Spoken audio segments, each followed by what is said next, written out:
Friends, Radhe classes में आप सबका बहुत बहुत स्वागत है। तो आज हम पढ़ेंगे exploration entering the world of secondary science. ये हमारे पास चैप्टर 1 है। ठीक है, तो इसमें क्या होता है, जनरली हम देखेंगे कि कैसे हम नई नई चीज़ें सीखते हैं, कैसे हम अपने आइडियाज़ को बिल्डअप करते हैं थ्रू मॉडल्स एंड साइंस। ठीक है, और एवरी मॉडल कंक्लूड करने के लिए हम कुछ जो छोटी छोटी चीज़ें उनको इग्नोर करते हैं ताकि हमें एक पर्टिकुलर स्पेसिफिक थिंग्स अच्छे से समझ आ सके। तो देखिए हम पढ़ते हैं। In the middle stage, science invited you to be curious and observe the world closely, to ask questions and find out how things were. Science आपको इनवाइट करता है तो कि आप क्यूरियस हो। ठीक है, वर्ल्ड को क्लोजली ऑब्जर्व करो। ठीक है, क्वेश्चंस पूछो और फाइंड आउट करो नई नई थिंग्स। ठीक है, in our journey we discuss that science begin with wonder and grew through careful experiments. हम अपनी साइंस में देखो कैसे कैसे बड़े बड़े एक्सपेरिमेंट्स करते हैं। डिफरेंट साइंटिस्ट थे जो उन्होंने बहुत सारी चीज़ें हमें डिस्कवर करके दिखाई। एक्सपेरिमेंट से पता चला कि कौन सी चीज़ पॉसिबल है और कौन सी चीज़ पॉसिबल नहीं है। However very connected ideas across the world of the living and non living. हमें पता चला कि कौन सी चीज़ लिविंग है, नॉन लिविंग है। हमें पता चला कि जो प्लांट्स हैं, एनिमल्स हैं, वो लिविंग्स होते हैं। ठीक है, जो सांस ले सकते हैं, जिनके पास अपने एक अलग स्पेसिफिक फंक्शंस होते हैं। Respiratory system, excretory system, circulatory system, transportation system, this all kind.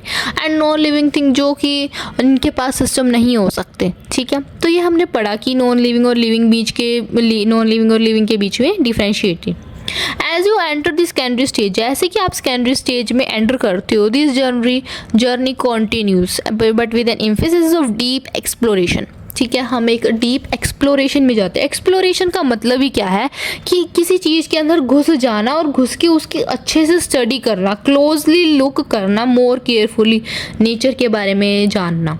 अब मान लो अगर आपको किसी जंगल या नेचर में छोड़ दिया जाए तो आप उसको अच्छे से केयरफुली स्टडी करोगे। ठीक है, उसमें देखोगे ये क्या है, ये कौन सा पेड़ है, ये कौन से फ्रूट्स देता है, कौन से फ्लावर्स देता है। ठीक है, तो ये एक्सप्लोरेशन है बेसिकली। ठीक है, science is not only about what we know but also about how we know it. ये नहीं कि हमने किसी चीज़ के बारे में जान लिया, बट ये भी कि कैसे जाना, कैसे पता चला हमें उस चीज़ के बारे में। How observation led to measurements, how patterns are expressed. कैसे कैसे, जैसे फिजिक्स की आप आगे पढ़ोगे हायर क्लासेस में, chemical reaction, physical methods, derivations वगैरह, ये सब कुछ नेचर के बारे में, अर्थ के बारे में, ग्रेविटी, एस्ट्रोनॉमिटी, ये सब के बारे में आप स्टडी करोगे। ठीक है, सिंबल्स और इक्वेशंस के साथ हम रिप्रेजेंट करते हैं और मॉडल्स भी रिप्रेजेंट करते हैं। जैसे कि अब आपके मॉडल्स अगर होते हैं तो मॉडल्स बनवाए जाते हैं स्कूल्स में। ठीक है, प्रेजेंटेशन करवाई जाती है ताकि बच्चों को पता चले कि कैसे कुछ बिल्डअप होता है। ठीक है, build to represent complex system and how ideas are tested, often revise and sometimes even discarded. अब एक मान लो जैसे कोरोना की जो वैक्सीन थी, ऐसे नहीं कि एक बार बना दी और आपको मार्केट में सप्लाई कर दी और आपको इंजेक्ट करवा दिया, ऐसे तो नहीं है। उसको बहुत सारा टेस्टेड किया गया, कुछ तो फेल भी हुई हो तो उनको डिस्कार्ड किया गया। ठीक है, तो ये साइंस ही है। In our secondary stage textbook of science exploration we will also look more closely, think of more carefully। Exploration क्या है, मोर क्लोजली देखो, थिंक मोर केयरफुली, किसी चीज़ के बारे में अच्छे से स्टडी करो, देखो कि क्या हो रहा है नेचर में। Find out how scientific ideas help us to make sense of nature, कि साइंटिफिक आइडियाज़ को लेके हम कैसे सेंस कर सकते हैं नेचर को। हमारे जो आसपास की टेक्नोलॉजी है, जो भी हमारे पास आसपास चीज़ें हैं, लिविंग थिंग्स हैं, नॉन लिविंग थिंग्स हैं, उनके बारे में स्टडी कर सकें। That was the exploration about the science. To reflect the approach of this textbook, the page numbers have been thoughtfully designed and are framed by magnifying glass and compasses। तो इन्होंने देखियो जो एक दो चीज़ इन्होंने बताई हैं। सबसे पहले एक तो मैग्नीफाइंग ग्लासेस, ठीक है, और एक इन्होंने बताया है कंपास के बारे में। सबसे पहले मैग्नीफाइंग ग्लास क्या होता है। मैग्नीफाइंग ग्लास होता है कि मान लो अगर हमारा कुछ नीचे गिर जाता है, कोई बिल्कुल बारीक चीज़ अगर नीचे गिर जाती है तो हम उसको ढूंढने के लिए मैग्नीफाइंग ग्लास यूज़ करते हैं, जो कि चीज़ों को बड़ा करके दिखाता है बेसिकली। और कंपास क्या बताएगा, हमें डायरेक्शन के बारे में बताता है, नॉर्थ साउथ ईस्ट वेस्ट। तो मैग्नीफाइंग ग्लास एक ऐसी चीज़ है जो हमें एक्सप्लोर करती है। ठीक है, एक अच्छी चीज़ के बारे में बताती है, केयरफुली ऑब्जर्व कर सके, नेचर को बड़ा कर सके, हर एक चीज़ को समझ सके। ठीक है, तो वो मैग्नीफाइंग ग्लास है। ठीक है, किसी पैटर्न को नोटिस कर सकें, उसको समझें, लर्न करें, याद करें। ठीक है, तो ये सब मैग्नीफाइंग ग्लास है। और कंपास है, बट इसके लिए अब जैसे हम कुछ किसी चीज़ को समझ रहे हैं तो उसके लिए एक सही डायरेक्शन भी होनी चाहिए, हमें सही प्रॉपर गाइडेंस होनी चाहिए, तो वो कंपास है। ठीक है, तो रीड करिए। The magnifying glass symbolise careful observation, noticing patterns and paying attention to what might otherwise be missed. कुछ मिस भी हो सकता है। The compass remind us that exploration also needs direction, कि हमें एक सही डायरेक्शन भी चाहिए। ऐसे नहीं कि हमने कुछ भी बना दिया, हो गया बस और वो फेल हो गया, नहीं, एक प्रॉपर डायरेक्शन चाहिए। चूजिंग अप्रोप्रिएट मॉडल्स, हम एक अप्रोप्रिएट मॉडल्स चूज़ करते हैं, राइट क्वेश्चंस उठाते हैं। Know the limits of where ideas are apply, और उसकी लिमिटेशंस भी पता होना चाहिए कि वो कहाँ कहाँ अप्लाई हो सकता है, कि ये नहीं कि कहीं पे अप्लाई नहीं हो सकता, कहीं पे हो सकता है अप्लाई, तो उसकी लिमिटेशंस भी हमें पता होना चाहिए।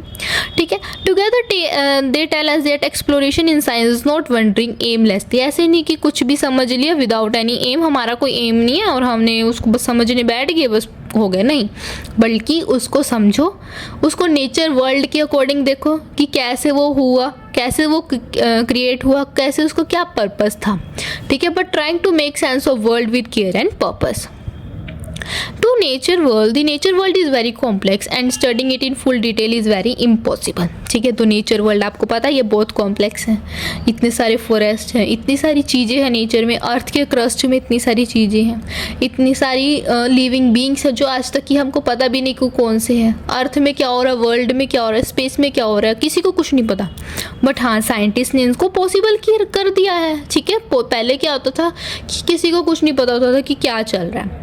ठीक है, बट अब हमने उनको जानने की कोशिश करी तो साइंटिस्ट की वजह से हुआ है ये पॉसिबल। बट ऐसे ही नहीं कि साइंटिस्ट ने कुछ भी देखा उठा दिया, नहीं, उन्होंने एक प्रॉपर एप्रोप्रिएट मॉडल क्रिएट किए।